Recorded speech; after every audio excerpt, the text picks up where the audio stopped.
سید الرسل وخاتم الانبیاء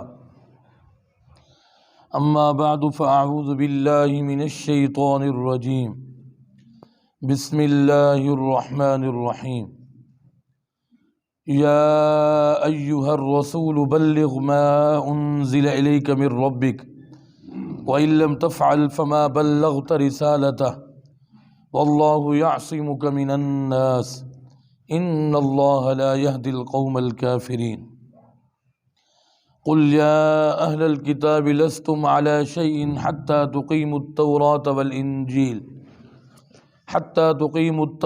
والإنجیل وما انزل الیکم من ربکم وَلَيَزِيدَنَّ كَثِيرًا مِّنْهُمْ مَا أُنزِلَ إِلَيْكَ مِن رَّبِّكَ طُغْيَانًا وَكُفْرًا فَلَا تَأْسَ عَلَى الْقَوْمِ الْكَافِرِينَ آمنت باللہ صدق اللہ مولانا العلی العظیم وبلغنا رسوله النبی الصادق الامین ونحن على ذلك لمن الشاہدین والشاکرین والحمد للہ رب العالمین. درود اللہم صلی علی محمد وعلی آل محمد کما صلیت علی ابراہیم وعلی آل ابراہیم انک حمید مجید. اللہم بارک علی محمد وعلی آل محمد کما بارکت علی ابراہیم وعلی آل ابراہیم انک حمید مجید. سورۃ المائدہ کا رکوع نمبر 10 شروع ہو رہا ہے. آیت نمبر 67 اور 68 آپ کے سامنے تلاوت کی گئے ہیں. یہ چھٹا پارہ ہے اور آخری پاؤ ہے. دعا فرمائیں کہ اللہ رب العزت سننے سنانے کے بعد، سمجھنے سمجھانے کے بعد ہم سب کو عمل کرنے کی توفیق نصیب فرمائے. آج کی آیات میں سے پہلی آیت کے اندر اللہ رب العزت نے جناب رسول اللہ صلی اللہ علیہ وسلم کو خطاب کر کے فرمایا کہ آپ اپنے رب کا پیغام لوگوں کے پاس پہنچا دیں، یعنی فریضہ تبلیغ دین کی تبلیغ کا جو فریضہ ہے جناب رسول اللہ صلی اللہ علیہ وسلم کی ختم نبوت کے طفیل اس امت کے ہر فرد کے ذمہ ہے. اور سب سے اول اللہ رب العزت نے جناب رسول اللہ صلی اللہ علیہ وسلم کو اس بات کا پابند فرمایا کہ آپ جو بھی اللہ رب العزت نے آپ کی طرف نازل فرمایا ہے سب کو آپ لوگوں کے پاس پہنچائیں. اور سرور کائنات صلی اللہ علیہ وسلم نے اس کو صرف پہنچایا نہیں بلکہ پہنچانے کا حق ادا کر دیا. رسول اللہ صلی اللہ علیہ وسلم نے کسی جگہ پر کمی نہیں چھوڑی. ابتدائے اسلام کے اندر، ابتدائے نبوت کے اندر جب سرور کائنات صلی اللہ علیہ وسلم نے نبوت کا اعلان فرمایا تو آپ نے ہر بازار میں، ہر گلی میں، ہر گھر تک پیغام پہنچانے کی پوری کوشش فرمائی. اگرچہ لوگوں نے آپ کو بہت تکلیف دی، رسول اللہ صلی اللہ علیہ وسلم کو بھی تکلیف دی گئی اور آپ کے ساتھ اصحاب کو بھی تکلیف دی گئی. سیدنا صدیق اکبر رضی اللہ تعالیٰ عنہ کو بھی بہت زیادہ پیٹا گیا.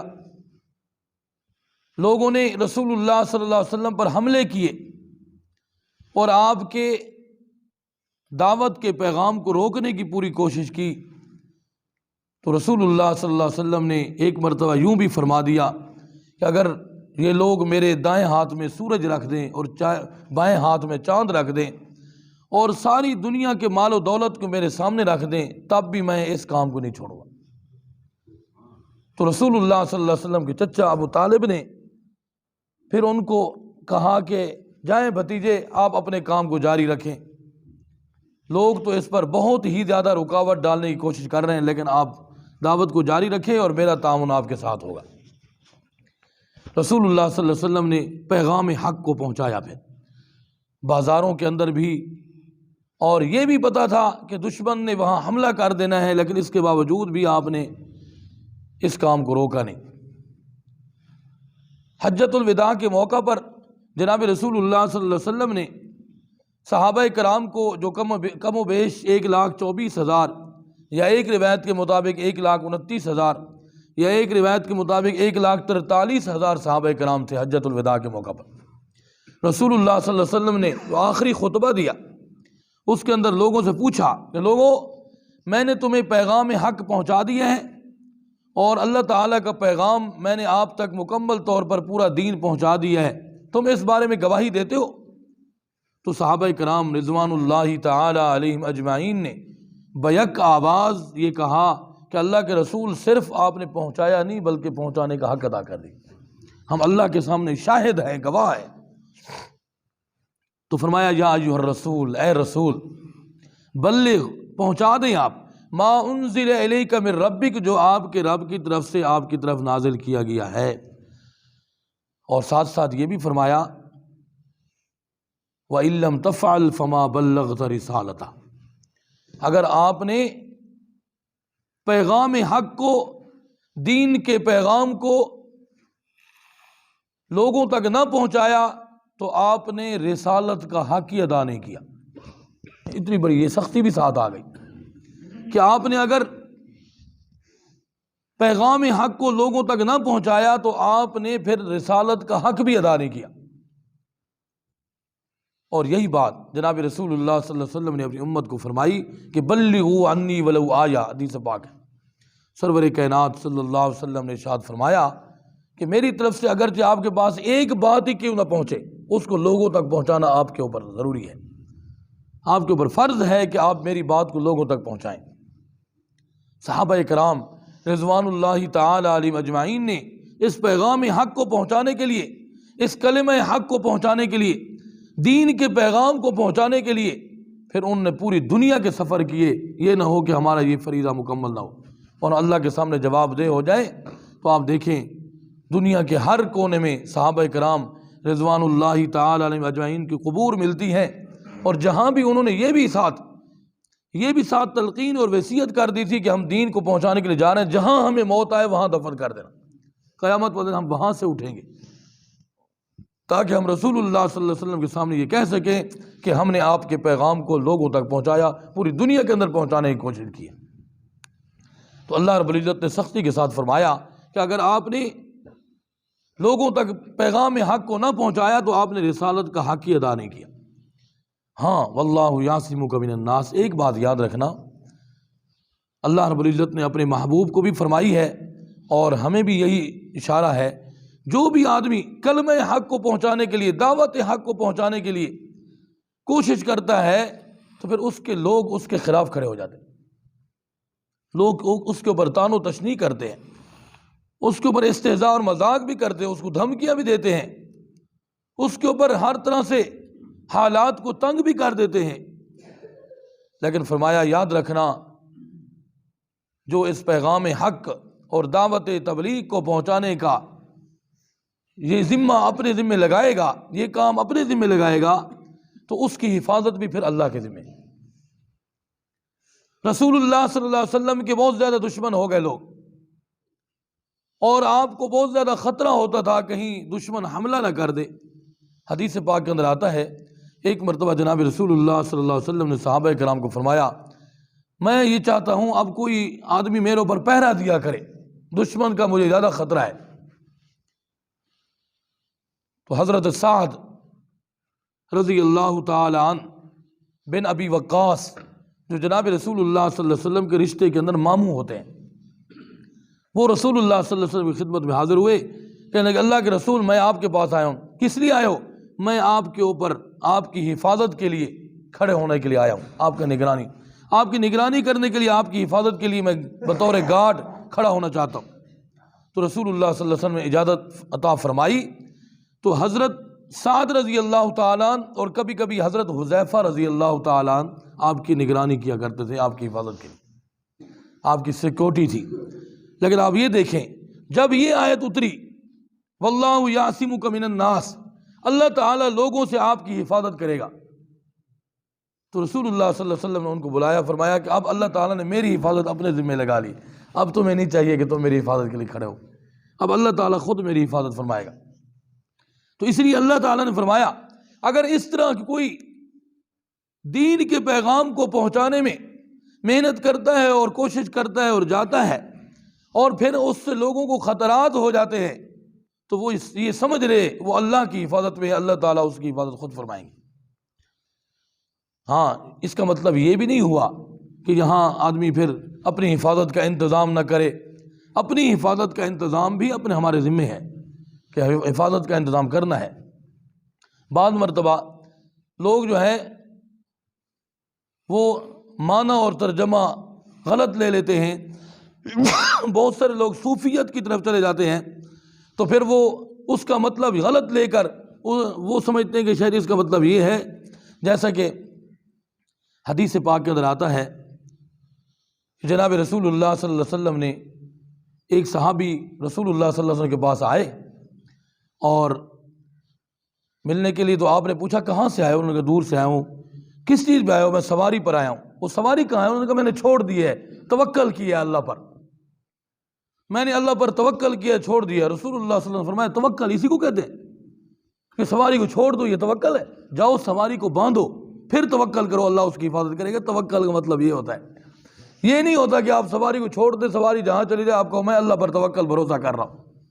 تو اس لیے بعض مرتبہ صوفیت میں لوگ آگے چلے جاتے ہیں۔ شریعت جو ہے وہ ایک ضابطہ بیان کرتی ہے، شریعت یہ کہتی ہے اپنی طرف سے بھی حصار کا پورا انتظام ہو۔ قرآن مجید کے آیات، احادیث کے اندر بہت ساری دعائیں حفاظت کے لیے بتائی گئی ہیں، وہ پڑھنا ہمارے ذمہ ہے، پھر اللہ پر یقین اور بھروسہ کرنا کہ اللہ میری حفاظت کرے گا، یہ کہتی ہے شریعت۔ یہ نہیں ہے کہ بس آدمی کھلم کھلا دوڑتا ہوا جائے اور کہے کہ بس یہاں ہر جگہ پر میری اللہ ہی حفاظت کرے گا، شریعت یہ ضابطہ بھی بیان نہیں کرتی۔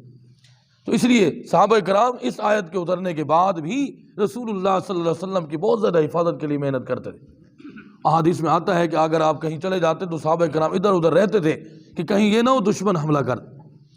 تو فرمایا محبوب اللہ تعالیٰ لوگوں سے آپ کی حفاظت کرے گا، آپ اپنے کام کو جاری رکھیں، اس پیغام حق کو آپ لوگوں تک پہنچائیں۔ باقی رہی یہ بات، کوئی اگر آپ سے بغض رکھتا ہے، کوئی آپ سے دشمنی رکھتا ہے، کوئی آپ کی دعوت کو قبول کرنے کے لیے تیار نہیں ہے، انادی ہے، بغض رکھنے والا ہے، حسد رکھنے والا ہے، تو ایسے کافر لوگوں کو اللہ تعالیٰ ہدایت ہی نہیں دیتا۔ ان اللہ لا یہدی القوم الکافرین، بے شک اللہ تعالیٰ کافر قوم کو کبھی ہدایت نہیں دیتا۔ اور فرمایا محبوب یا اہل الکتاب، اے اہل کتاب کو آپ یہ بھی کہہ دیں کہ اے اہل کتاب لستم علی شیء، تم کسی چیز پر نہیں ہو، کسی نظریے پر، کسی عقیدے پر، کسی مذہب پر تم نہیں ہو۔ اگر تم کہتے ہو کہ ہم کسی مذہب، کسی نظریے پر ہیں، تو تمہیں چاہیے یہ ہے کہ حتیٰ تقیموا التوراۃ والانجیل، کہ یہاں تک کہ تم تورات اور انجیل کو تو مضبوطی سے پکڑتے، اس پر تو قائم رہتے۔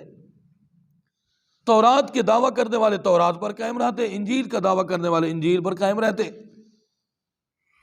وما انزل الیکم من ربکم، اور جو کچھ تمہاری طرف نازل کیا گیا ہے تمہارے رب کی طرف سے، اس پر تو تم قائم رہتے، لیکن تم ایسا کبھی بھی نہیں کرتے، نہ تورات پر قائم رہے ہو، نہ انجیل پر قائم رہے ہو، نہ تمہارا کوئی نظریہ ہے، نہ تمہارا کوئی مذہب ہے، نہ تمہارا کوئی عقیدہ ہے، تم ہر چیز سے ختم ہو گئے۔ بس تمہاری حالت یہ ہے وَلَيَزِيدَنَّ كَثِيرًا مِّنْهُمْ مَا أُنزِلَ إِلَيْكَ مِن رَّبِّكَ طُغْيَانًا وَكُفْرًا، بس ان کی حالت یہ ہے جو آپ کی طرف محبوب، آپ کے رب کی طرف سے نازل ہوتا ہے، اس نازل ہونے کی وجہ سے ان کی طغیانی، ان کا کفر، ان کا تکبر، ان کی نافرمانی وہ بڑھ جاتی ہے بہت زیادہ۔ قرآن مجید کی آیات اترتی ہوئی ان کو پتہ چل جائے آج قرآن مجید کی آیات اترے، ان کی تکلیف بڑھ جاتی ہے، اور ان کی طغیانی اور ان کی نافرمانی اور ان کا کفر بڑھ جاتا ہے۔ تو محبوب آپ ان حرکتوں سے پریشان نہ ہوا کریں۔ فلا تأس علی القوم الکافرین، آپ اس کافر قوم پر کبھی افسوس بھی نہ کریں، یہ جائیں جہنم میں۔ جب کوئی آدمی کفر پر مرتا تھا تو جناب رسول اللہ صلی اللہ علیہ وسلم کو بہت زیادہ تکلیف ہوتی تھی کہ میری امت کا بندہ یہ کیوں کفر پر چلا گیا ہے، کاش کہ یہ اسلام قبول کر لیتا۔ امت کے اوپر زیادہ محبت کے ساتھ پیش آنے والے اور امت کے اوپر زیادہ سے زیادہ غم کھانے والے رسول اللہ صلی اللہ علیہ وسلم تھے، تو آپ کو بہت زیادہ غم ہوتا تھا۔ اسی لیے اللہ رب العزت نے سرور کائنات صلی اللہ علیہ وسلم کو فرمایا محبوب آپ کافر قوم پر کبھی بھی افسوس نہ کریں جو آپ کی دعوت کو قبول کرنے کے لیے تیار نہیں۔